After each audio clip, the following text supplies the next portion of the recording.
Hello all, welcome to LTX classes. ఇప్పుడు మన LTX classes వాళ్ళు ఏబిపిఎస్సి గ్రూప్ 2 ప్రిపరేషన్ ఎవరైతే చేయాలనుకుంటున్నారో, ఎవరైతే తెలుగు మీడియంలో ప్రిపేర్ అవుతున్నారో, మీకు అందరికీ కూడా ఒక గోల్డెన్ న్యూస్ ఏంటి అంటే, ఇప్పుడు మన ఎల్టీఎక్స్ క్లాసెస్ వాళ్ళు తెలుగు మీడియంలోని ఆన్లైన్ లైవ్ క్లాసెస్ని ప్రొవైడ్ చేస్తున్నారనమాట. సో అతి త్వరలో దీన్ని స్టార్ట్ చేయబోతున్నారు. అండ్ దీనికి రిలేటెడ్ మీకు ఏమైనా ఎంక్వైరీస్ కానీ ఉంటే 7893899553 ఈ నెంబర్కి కాల్ చేయండి. మీ డౌట్స్ ఏమైనా ఉంటే క్లియర్ చేసుకొని జాయిన్ అయ్యే ప్రయత్నం అనేది చేయండి. సో ఎవరైతే తెలుగు మీడియం స్టూడెంట్స్ ఇప్పుడు ఎవరైతే ఉన్నారో వాళ్ళు త్వరగా ఎన్రోల్ అవ్వండి. సో దట్ మీకు ఏంటంటే తక్కువ అమౌంట్ ఫీజెస్తో జాయిన్ అయ్యి life time validity offer courses అనేవి మీరు ప్రొవైడ్ చేయగలరు అనమాట. సో త్వరగా స్టార్ట్ చేయండి ప్రిపరేషన్. అందరికంటే ముందు హెడ్గా ఉండడానికి ట్రై చేయండి. ఈరోజు మనం కరెంట్ అఫైర్స్ చూద్దాం. So group 2 current affairs session LTX classes. ఈరోజు ఫస్ట్ ఆర్టికల్ వచ్చేసరికి మనకి ఏంటి అంటే, రీసెంట్గా unique identity authority of India, okay, UIDAI body అనమాట. ఇదేంటి, ఆధార్ని స్టోర్ చేసే బాడీ అనమాట.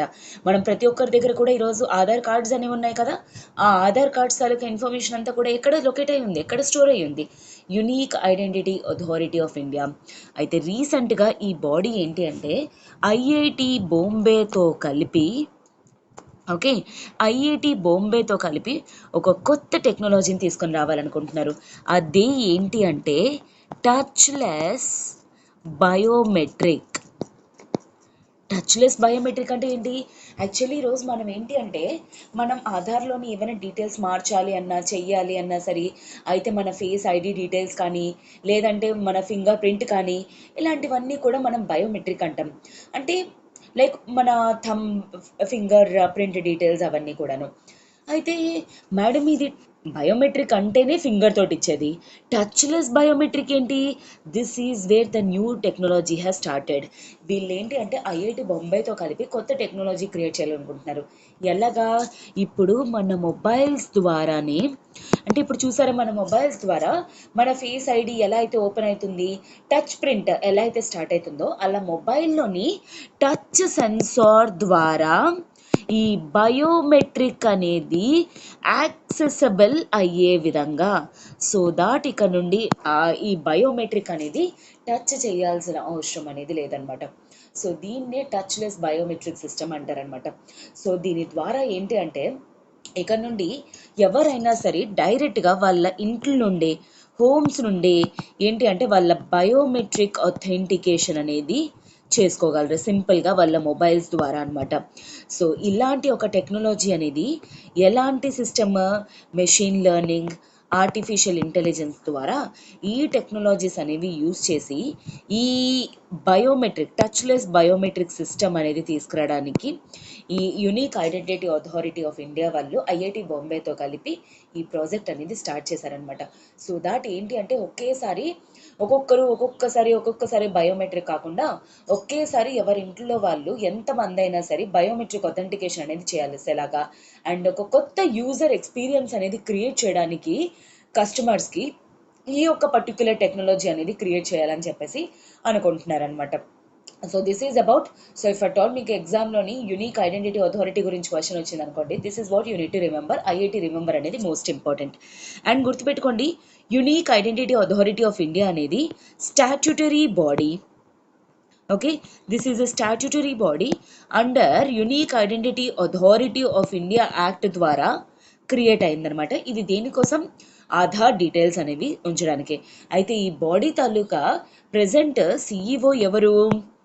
సౌరభ్ గార్గ్ ప్రెజెంట్ సిఈఓ వచ్చేసరికి. అండ్ మనకేంటి అంటే ఇది ఎప్పుడు స్టార్ట్ చేశారు? 2009లో దీన్ని స్టార్ట్ చేయడం జరిగింది. అండ్ దీని హెడ్ క్వార్టర్స్ వచ్చేసరికి ఢిల్లీలో లొకేట్ అయ్యి ఉంది, New Delhi, NCT Delhi. So this is what. And unique identity authority of India అనగానే you need to remember Aadhaar అనేది గుర్తుపెట్టుకోవడానికి ట్రై చేయండి. ఆటోమేటిక్గా ఈ డీటెయిల్స్ అన్నీ కూడా మీకు మైండ్లోకి వచ్చేస్తాయి అన్నమాట. ఓకేనా? సో నెక్స్ట్ ఆర్టికల్ వచ్చేసరికి, రీసెంట్గా ఎలక్షన్ కమిషన్ ఆఫ్ ఇండియా ఆప్ పార్టీకి, ఆమ్ ఆద్మీ పార్టీ, ప్రజెంట్ ఆమ్ ఆద్మీ పార్టీ ఎక్కడ ప్రజెంట్ ఉంది? ఎన్సిటీలో ప్రజెంట్ ఆప్ అనేది ఉంది. సో ఈ యొక్క పార్టీకి నేషనల్ పార్టీ స్టేటస్ అనేది ఇచ్చింది. ఓకే, యాజ్ ఆఫ్ నౌ ఇండియాలోని మనకి ఎన్ని national parties with Aam Aadmi పార్టీని రీసెంట్గా యాడ్ చేయడంతో టోటల్ మనకు అందరికీ తెలుసు బీజేపీ పార్టీ అనేది నేషనల్ పార్టీ అని తెలుసు, అండ్ అలానే ఐఎన్సీ అనేది కూడా నేషనల్ పార్టీ అనేది తెలుసు. ఇప్పుడు ఆప్ అనేది కూడా నేషనల్ పార్టీ కింద ఇవ్వడం అనేది జరిగింది. అండ్ అలానే Bahujan Samaj party BSP party, and అలానే కమ్యూనిస్ట్ పార్టీ ఆఫ్ ఇండియా మార్క్సిస్ట్ది, అండ్ అలానే నేషనల్ పీపుల్స్ పార్టీ. ఈ ప్రెసెంట్ ఈ 6 పార్టీస్కి కూడా నేషనల్ పార్టీ స్టేటస్ అనేది ఉంటుంది. ఒకటి మెయిన్ గుర్తుపెట్టుకోండి, స్టేట్ పార్టీ అయినా నేషనల్ పార్టీ అయినా సరే ఈ స్టేటస్లు అనేవి ఎవరిస్తారు? Election commission of India. అయితే మేడం ఇంతకీ దేని బేసిస్ బట్టి, అంటే ఏంటి క్రైటీరియా ఏంటి? సో లాస్ట్ అసెంబ్లీ ఎలక్షన్స్లో కానీ లోక్సభ ఎలక్షన్స్లోని ఆ ఓట్స్లోని ఇఫ్ అట్ ఆల్ పోల్డ్ ఓట్స్లోని 6% ఆఫ్ ఓట్స్ అనేవి ఒకవేళ ఈ యొక్క పర్టికులర్ పార్టీకి వస్తాయి. కాకపోతే అట్లీస్ట్ ఏంటి అంటే ఒక 3 or more స్టేట్స్ నుండి రావాలన్నమాట. ఒకే స్టేట్స్ నుండి అన్ని 6% ఓట్స్ కాదు. ఇఫ్ అట్ ఆల్ సీట్స్ కింద చూస్తే లోక్సభలోని అట్లీస్ట్ 2% సీట్స్ అనేవి వీళ్ళకి వచ్చి ఉండాలి. And this is also from more than 3 states నుండి, లేదా ఏదైనా ఒక 4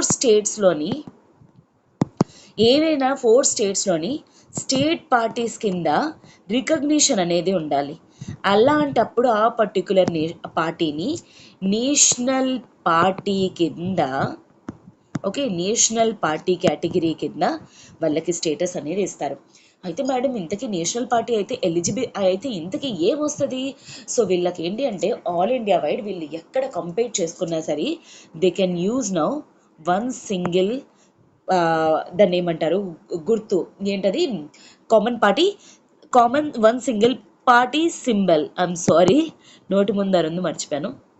ఓకే, సింబల్ అంటే ఇప్పుడు ఫర్ ఎగ్జాంపుల్ ఆప్ తాలూకా సింబల్ అనేది ఇప్పుడు వాళ్ళు ఎక్కడ హర్యానాలో కంప్లీట్ చేసిన, పంజాబ్లో కంప్లీట్ చేసిన, ఆంధ్రాలో కంప్లీట్ చేసిన, ఎక్కడ చేసినా this single symbol they can use అనమాట. ఒకవేళ లేదనుకోండి వాళ్ళు ఏంటంటే ఆ స్టేట్లో రిమైనింగ్ సింబల్స్ ఏవైతే ఉన్నాయో అవి వాళ్ళు వాడుకోవాల్సి వస్తుంది అనమాట.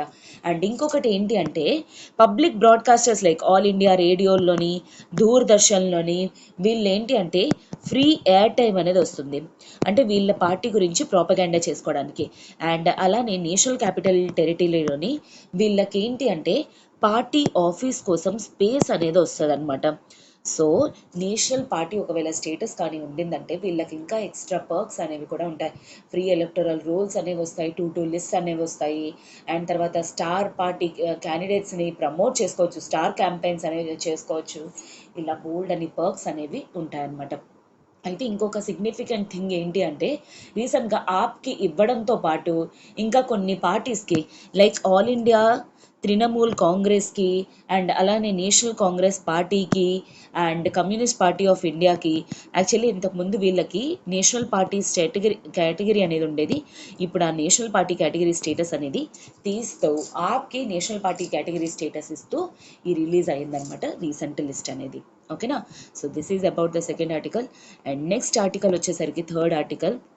ఫర్ ద ఫస్ట్ టైం ఏంటి అంటే యాక్చువల్లీ ఇండియన్ కాన్స్టిట్యూషన్ ఎన్ఫోర్స్ చేసినప్పుడు మనకి హిందీ అండ్ ఇంగ్లీష్లోని రిలీజ్ చేయడం అనేది జరిగింది. ఆ తర్వాత సెవెరల్ లాంగ్వేజెస్లోకి కాన్స్టిట్యూషన్ని ట్రాన్స్లేషన్స్ అనేవి చేయడం అనేది జరిగిందనమాట. కానీ రీసెంట్గా for the first time law minister Kiran Rijiju గారు Dogri version of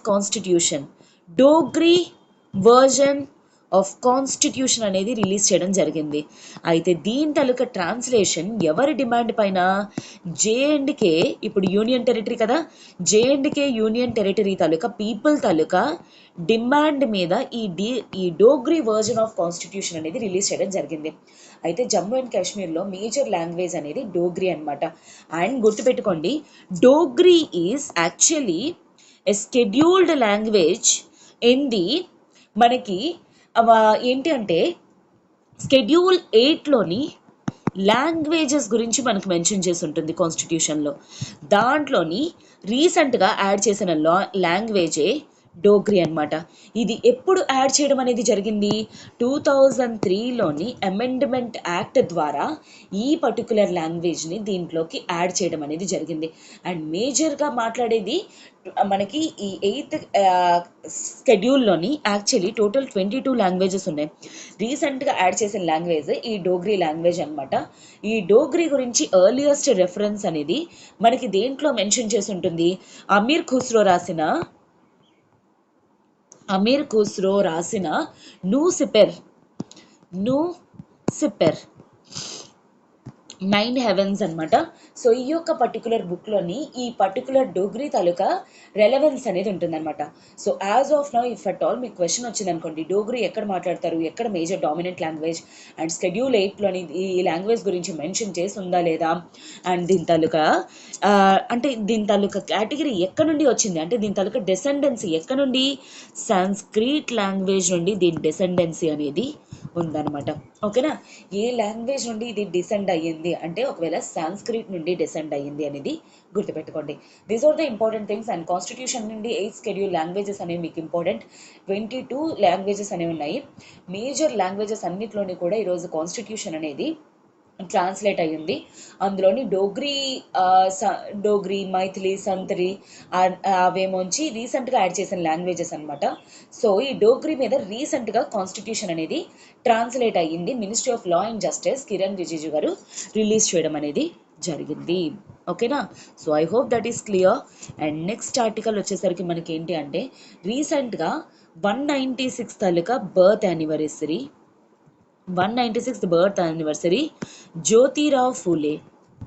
okay, Jyotirao Phule ఇతను ఒక social reformer, social activist, and ఇతను Maharashtra based social activist reformer అనమాట. ఇతను ఏప్రిల్ 11th పుట్టడం జరిగిందనమాట. అందుకే ఎవ్రీ ఇయర్ కూడాను ఏప్రిల్ 11 1827లో ఇతను పుట్టారు. సో 196th అనమాట ఈ 2023లోని ఏప్రిల్ 11th. సో ఈ 196th బర్త్ యానివర్సరీని సెలబ్రేట్ చేస్తూ ఎస్పెషల్లీ ఇతని తాలూకా సిగ్నిఫికెన్స్ గురించి ప్రాపగాండా చేయడం అనేది జరిగిందనమాట. అయితే మెయిన్ వచ్చేసరికి ఇతని కాంట్రిబ్యూషన్ అనేది ఇండియన్ సొసైటీకి ఇంకా కల్చర్కి చాలా చాలా ఇంపార్టెంట్. అండ్ ఇతను ఏంటి అంటే oppressed sections, depressed sections, backward cost and untouchables ఎవరైతే ఉన్నారో వాళ్ళ యొక్క అప్లిఫ్ట్మెంట్ కోసం ఇతను కష్టపడటం అనేది జరిగింది. అండ్ దీనికోసం ఇతను సత్యశోడక్ సమాజ్ అనేది కూడా స్టార్ట్ చేశారు. ఇది ఒక మూమెంట్ అనమాట. ఎందుకోసం? ట్రూత్ సీకింగ్ మూమెంట్ అంటారు. Truth seeking, Satyashodhak. సత్య అంటే ట్రూత్, షోడక్ అంటే సర్చ్ చేయడం అనమాట, సీకింగ్ అనమాట. ఇది ఒక ట్రూత్ సీకింగ్ మూమెంట్ అనమాట. ఇతను యాక్చువల్లీ దీన్ని మనకేంటి అంటే ఈ ప్రజెంట్ వీళ్ళ అప్రెస్డ్ సెక్షన్స్ ఎవరైతే ఉన్నారో వాళ్ళ తాలూకా అప్లిఫ్ట్మెంట్ కోసం అని చెప్పేసి ఇది స్టార్ట్ చేయడం అనేది జరిగింది. అండ్ వీళ్ళ గురించి వీళ్ళ కాంట్రిబ్యూషన్స్ కోసం ఏంటి అంటే ఇది 1873లో దీన్ని స్టార్ట్ చేయడం అనేది జరిగింది. అండ్ అలానే ఇతను ప్లస్ వీళ్ళ వైఫ్ సావిత్రిబాయి ఫూలే కలిపి గర్ల్స్ కోసం అని చెప్పేసి ఒక కాలేజ్ అనేది కూడా స్టార్ట్ చేశారనమాట.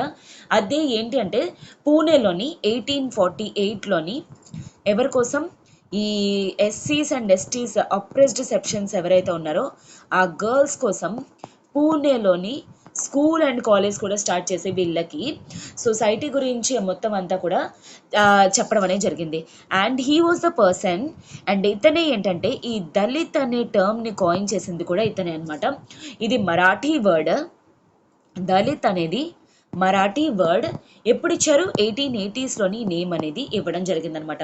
సో ఈ విధంగా ఇతను ఏంటి అంటే చాలా రకాలుగా అంటే ఈ సోషల్ యాక్టివిస్ట్ బుక్కులు రాయడం ద్వారా, క్యాంపెయిన్స్ ద్వారా, ఇలాగే సమాజ్ ద్వారా అండ్ స్కూల్స్ వాటి ద్వారా క్యాంపెయిన్స్ అనేవి చేస్తూ ఈ అప్రోచ్డ్ సెక్షన్ ఎవరెవరైతే ఈ అంటరానితనం ఎట్సెట్రా టెంపుల్స్లోకి ఎంట్రీ అవ్వకపోవడం ఇలాంటివి ఏవైతే ఉన్నాయో వాటిల్ని ఎదుర్కొని వీటిల్ని వీళ్ళ వైఫ్ ఇంకా ఇతను కలిపి చాలా కంప్లీట్ చేయడం అనేది జరిగింది.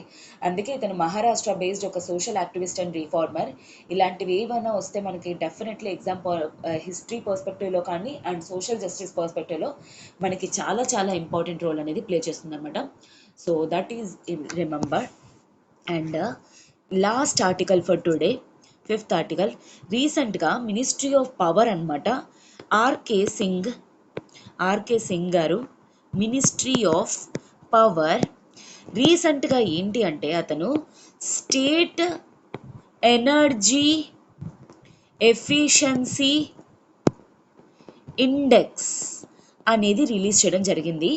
ఈ ఇండెక్స్ అనేది ఎవరిచ్చారు? Bureau of energy efficiency release చేయడం అనేది జరిగింది. ఈ బ్యూరో ఆఫ్ ఎనర్జీ ఎఫిషియన్సీ అనేది స్టాట్యూటరీ బాడీ అన్నమాట. స్టాట్యూటరీ బాడీ అంటే ఏంటి అంటే ఒక యాక్ట్ ద్వారా క్రియేట్ అయింది. ఎనర్జీ కన్జర్వేషన్ యాక్ట్ ఆఫ్ 2001 ద్వారా ఈ బ్యూరో ఆఫ్ ఎనర్జీ ఎఫిషియన్సీని క్రియేట్ చేయడం జరిగింది.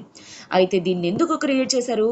ఈ ఎనర్జీ కన్జర్వేషన్ యాక్ట్లో ఏవైతే ప్రొవిజన్స్ ఉన్నాయో వాటిల్ని ఇంప్లిమెంట్ చేయడం కోసం ఈ బాడీని క్రియేట్ చేయడం అనేది జరిగింది.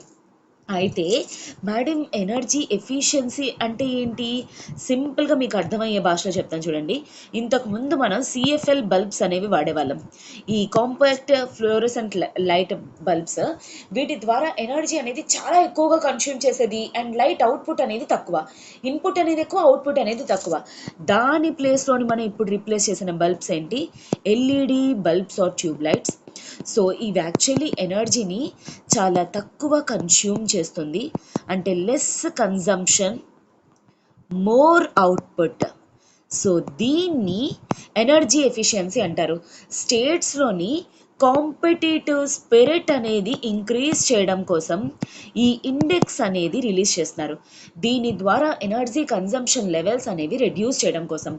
అయితే రీసెంట్గా ఈ ర్యాంకింగ్స్లోని Andhra Pradesh, Karnataka, Kerala, Rajasthan and Telangana top performers కింద వీళ్ళకి లిస్ట్ అనేది ఇచ్చారనమాట. టాప్ పర్ఫార్మర్స్ అంటే వీళ్ళకి 60 పాయింట్స్ అనేవి రావడం జరిగింది. అయితే that Andhra Pradesh and Telangana last ఇయర్తో కంపేర్ చేస్తే, అంటే 2021తో కంపేర్ చేస్తే 2022లోని దే హ్యావ్ పర్ఫార్మ్డ్ హైయెస్ట్ అని చెప్పేసి కూడా ఇవ్వడం జరిగింది. And next achiever category status కూడా ఇవ్వడం జరిగింది. అచీవర్ ఇవి వీళ్ళు ఏంటంటే టాప్ పర్ఫార్మర్స్ అనమాట. అచీవర్ స్టేటస్ వచ్చేసరికి మనకి ఎవరెవరికంటే అస్సాం, హర్యానా, మహారాష్ట్ర, పంజాబ్ అంటే 50 పాయింట్స్. యాక్చువల్లీ వీళ్ళకి 40 to 50 పాయింట్స్ వీళ్ళకి రావడం జరిగింది. వీళ్ళు అచీవర్ కేటగిరీ స్టేటస్, వీళ్ళు టాప్ పర్ఫార్మర్ కేటగిరీ స్టేటస్ అనమాట. సో ఇలాగ ఎనర్జీ ఎఫిషియన్సీ దీని ద్వారా ఒక స్టేట్కి మధ్య ఆ కాంపిటేటివ్ ఫెడరలిజం అనేది ఇంక్రీజ్ చేయడం కోసం ఈ ఎనర్జీ ఇండెక్స్ అనేది రిలీజ్ చేయడం జరిగిందనమాట. సో దీని ద్వారా టోటల్ అంతా కూడాను కంట్రీలోని ఎనర్జీ ఎఫిషియన్సీ అనేది ఇంక్రీజ్ చేయాలనేది కాంటెక్స్ట్ అనమాట. ఓకేనా? So this is it for today students. దీని బేసిస్ ఒక ఇంపార్టెంట్ క్వశ్చన్ అనేది ఫ్రేమ్ చేస్తాను. సో దాని ఆన్సర్ అనేది మీరు నాకు చెప్తారు. మీన్ వైల్ ఒక చిన్న అనౌన్స్మెంట్, మన ఎల్టీఎక్స్ క్లాసెస్ వాళ్ళు ఇప్పుడు గ్రూప్ 2 ప్రిపరేషన్ని తెలుగు మీడియంలోని శ్రీకాకుళంలో బ్రాంచెస్ అనేవి స్టార్ట్ చేశారనమాట. ఇక్కడ మీకు సివిల్స్ ఫ్యాకల్టీ చేత మీకు బోధన చేయబడుతుంది. ఫీజు వచ్చేసరికి 18,000 రూపీస్. మీరు ఈ 18,000ని కూడా మంత్లీ 5,000 పే చేసుకుంటూ కూడా క్లియర్ చేయొచ్చు అనమాట.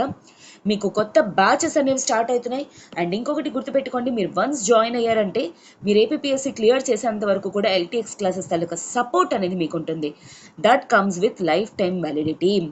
దీనికి రిలేటెడ్ మీకు ఏమైనా ఎంక్వైరీస్ కానీ ఉంటే 7893899553 ఆర్ 9491421735 ఈ రెండిట్లో ఏదో ఒక నెంబర్కి కాల్ చేయండి. మీ డౌట్స్ అనేవి క్లియర్ చేసుకొని ఇప్పుడు శ్రీకాకుళంలో ఎవరైతే ఏపీఎస్సీని ప్రిపేర్ అవుతున్నారో దట్టు తెలుగు మీడియం యాక్సెసిబిలిటీ కావాలంటే this is the best place అనమాట మీకు ఎల్టీఎక్స్ క్లాసెస్. ఎందుకంటే సివిల్స్ ఫ్యాకల్టీ చేత వెరీ తక్కువ ఫీజు తోటి మీకు life time validity course offers అనేవి ప్రొవైడ్ చేస్తున్నారు. సో ఎవరైతే జాయిన్ అవ్వాలనుకుంటున్నారో త్వరగా జాయిన్ అయ్యే ప్రయత్నం అనేది చేయండి. అండ్ అలానే ఇప్పుడు మీకు ఏపీఎస్సీ గ్రూప్ 2 ప్రిపేర్ అవ్వడానికి మీకు ఎల్టీఎక్స్ క్లాసెస్ వాళ్ళు ఏ సబ్జెక్ట్ అయినా సరే సింగిల్ సబ్జెక్ట్ కూడా మీరు తీసుకునే విధంగా ఆప్షన్ అనేది ప్రొవైడ్ చేస్తున్నారు. కేవలం 3,000 రూపీస్కే మీకు single module science and technology కానీ, పాలిటీ కానీ, ఇండియన్ ఎకానమీ, ఏపీ హిస్టరీ, అలానే ఏపీ ఎకానమీ అయితే జస్ట్ 2,000 రూపీస్ మీరు పే చేస్తే టోటల్ ఎకానమీ క్లాసెస్ మీకు లైఫ్ టైమ్ వ్యాలిడిటీ తోటి కోర్సెస్ అనేవి వస్తాయన్నమాట. దీనికి రిలేటెడ్ మీకు ఏమైనా ఎంక్వైరీస్ ఉన్నాయి, ఎవరైనా జాయిన్ అవ్వాలి అనుకుంటే త్వరగా జాయిన్ అయ్యే ప్రయత్నం అనేది చేయండి. 7893899553 ఇది కాల్ చేసి మీ డౌట్స్ అనేవి క్లియర్ చేసుకొని త్వరగా జాయిన్ అవ్వండి. సో ఈరోజు క్వశ్చన్ అనేసి చూద్దాం. Consider the following statements.